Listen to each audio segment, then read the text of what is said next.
वो रोशनी जो तुम अपने अंदर रखते हो, एक पुरसुकून से कस्बे में जहां ज्यादा कुछ बदलता नहीं था। एक लड़की रहती थी जिसका नाम हिब्बा था। हिब्बा किसी खास बात के लिए मशहूर नहीं थी।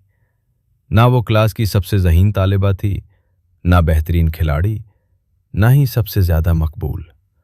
अगर आप लोगों से उसके बारे में पूछते तो वो जरा रुक कर कहते, ओ वो अच्छी लड़की है, और बस, सिर्फ अच्छी। हिब्बा को लगता था कि ये काफी नहीं है। वो गैर मामूली बनना चाहती थी। वो कुछ बड़ा करना चाहती थी, ऐसा कुछ जिसे लोग याद रखें।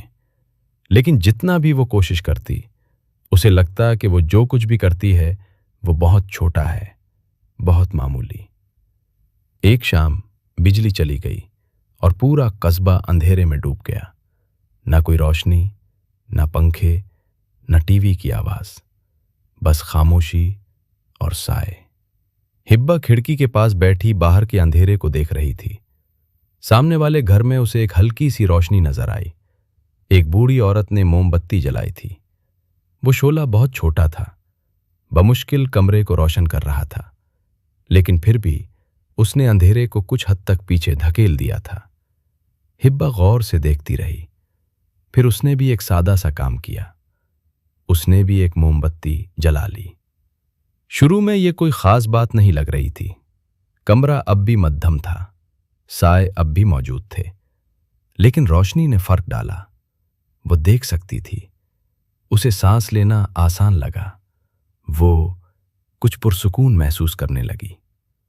चंद मिनट बाद दरवाजे पर दस्तक हुई। ये उसका छोटा कजन था जो अंधेरे से डर रहा था। क्या मैं आपके साथ बैठ सकता हूं? उसने पूछा। हिब्बा मुस्कुराई। बिल्कुल। वो दोनों मोमबत्ती के पास बैठ गए। फिर एक और दस्तक हुई। एक पड़ोसी, फिर एक और एक और। कुछ ही देर में उसके कमरे में एक छोटा सा मजमा जमा हो गया। इसलिए नहीं कि उसकी रोशनी सबसे ज्यादा थी, बल्कि इसलिए कि वो मौजूद थी। वो बातें करने लगे, हंसने लगे, कहानियां सुनाने लगे। बाहर का अंधेरा वैसा ही था, लेकिन कमरे के अंदर कुछ बदल गया था। अगले दिन बिजली वापस आ गई। जिंदगी मामूल पर आ गई, लेकिन हिब्बा उस रात को भुला न सकी। वो बार बार उस मोमबत्ती के बारे में सोचती रही कि कैसे एक छोटी सी रोशनी लोगों को इकट्ठा कर गई, कैसे उसने खौफ को सुकून में बदल दिया। क्या हो अगर, उसने सोचा, गैर मामूली होना सबसे बड़ा या सबसे बेहतरीन होना नहीं है। क्या हो अगर ये सिर्फ मौजूद रहने का नाम हो। उस दिन के बाद हिब्बा ने बड़े लम्हों का इंतजार करना छोड़ दिया। उसने रोजमर्रा की जिंदगी में छोटी छोटी मोमबत्तियां जलाना शुरू कर दी। जब कोई हम जमात होमवर्क में मुश्किल महसूस करता, वो मदद करती। जब कोई अकेला बैठा होता, वो उसके पास जा बैठती। जब उसकी माँ थकी हुई लगती, वो खामोशी से काम संभाल लेती। जब कोई दोस्त उदास होता, वो उसकी बात सुनती। ये सब कुछ ड्रामाई नहीं था।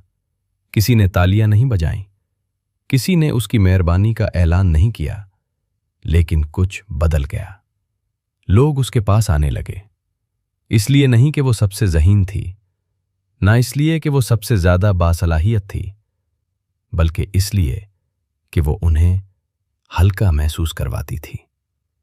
एक दोपहर उसकी उस्तानी ने उसे अपने पास बुलाया। हिब्बा, उन्होंने कहा, तुम जानती हो तुम किस चीज में अच्छी हो? हिब्बा ने सर हिलाया। मैं किसी खास चीज में अच्छी नहीं हूं। उस्तानी मुस्कुराई। ये दुरुस्त नहीं है, उन्होंने नरमी से कहा। तुम लोगों की जिंदगी में रोशनी लाती हो। हिब्बा चूक गई। रोशनी? उसने मोमबत्ती के बारे में सोचा, उस रात के बारे में, और उन सब छोटी छोटी चीजों के बारे में जो वो कर रही थी, और पहली बार वो समझ गई। तुम्हें फर्क डालने के लिए सबसे रोशन सितारा बनने की जरूरत नहीं होती। तुम्हें बस वहीं चमकना होता है जहां तुम हो। साल गुजर गए। हिब्बा अब भी उसी कस्बे में रहती थी। वो अब भी गैर मामूली नहीं था। वो अब भी खबरों में नहीं आता था। लेकिन अगर तुम उसकी गलियों में चलते तो तुम कुछ महसूस करते। लोग एक दूसरे को ज्यादा सलाम करते, ज्यादा मदद करते, ज्यादा सुनते। और अगर तुम पूछते कि ये सब कहाँ से शुरू हुआ, तो कोई वाज़ेह जवाब ना देता, क्योंकि ये किसी बड़े वाक़े से शुरू नहीं हुआ था। ये एक छोटी सी चीज से शुरू हुआ था, एक खामोश फैसला।